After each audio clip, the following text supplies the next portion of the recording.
Trump is spending Thanksgiving in MaraLagoOn Tuesday. He participated in the traditional turkey pardoning ceremony. The first family will celebrate much like the rest of America, with a Thanksgiving meal, according to the White House. But the Trump celebration is expected to be an opulent affair, held inside the members-only club in glitzy Palm Beach, surrounded by gold embellishments and crystal chandeliers. Their Thanksgiving menu will include all the traditional fare, according to Stephanie Gri, a spokeswoman for the First Lady's office. Included in the meal will be turkey, stuffing, mashed potatoes and gravy, sweet potatoes with marshmallows, baked good and cheese. The meal will also feature some non-traditional Thanksgiving items, including red snapper and Florida stone crab.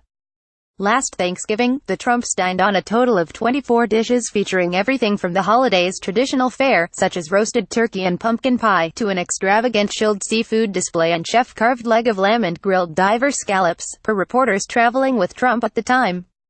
When asked by CNN if the president's adult children would be in attendance, the White House responded that the first family would be having a nice Thanksgiving dinner with all the family.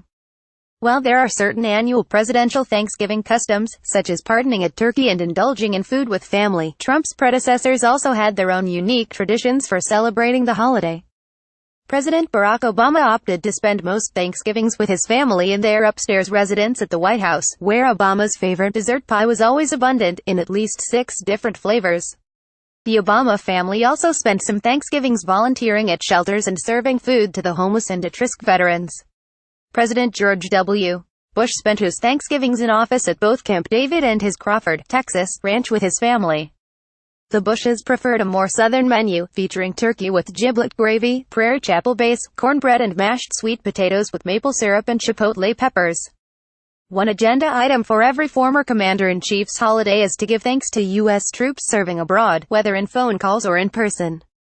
In 2003, President Bush surprised the world when he made a secret trip to Baghdad to visit troops at the height of the Iraq War, becoming the first sitting U.S. president to visit the country.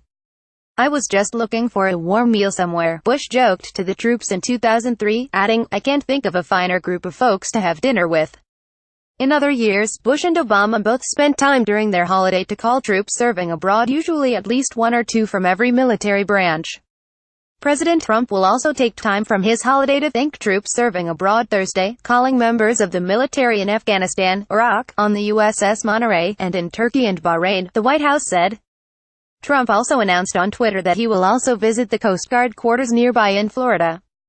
In his official Thanksgiving proclamation, Trump also thanked all troops and veterans for their service. This Thanksgiving, in addition to rejoicing in precious time spent with loved ones, let us find ways to serve and encourage each other in both word and deed, Trump's proclamation said. We also offer a special word of thanks for the brave men and women of our armed forces, many of whom must celebrate this holiday separated from the ones for whom they are most thankful. For his part, Trump and the White House say his time in Florida will be spent working. The president tweeted Wednesday he'll be conducting meetings and working the phones from the so-called Winter White House in Florida, where he will be until Sunday. Trump spent his first day in Florida at his Trump International Golf Club in West Palm Beach, but the White House did not offer details on what he did during his nearly 5 hours at the club. While Mar-a-Lago is open to members only, those finding themselves in Palm Beach for the holiday can opt for the club's main rival as an alternative, the Breakers, which offers a Thanksgiving Day buffet for $150 a person.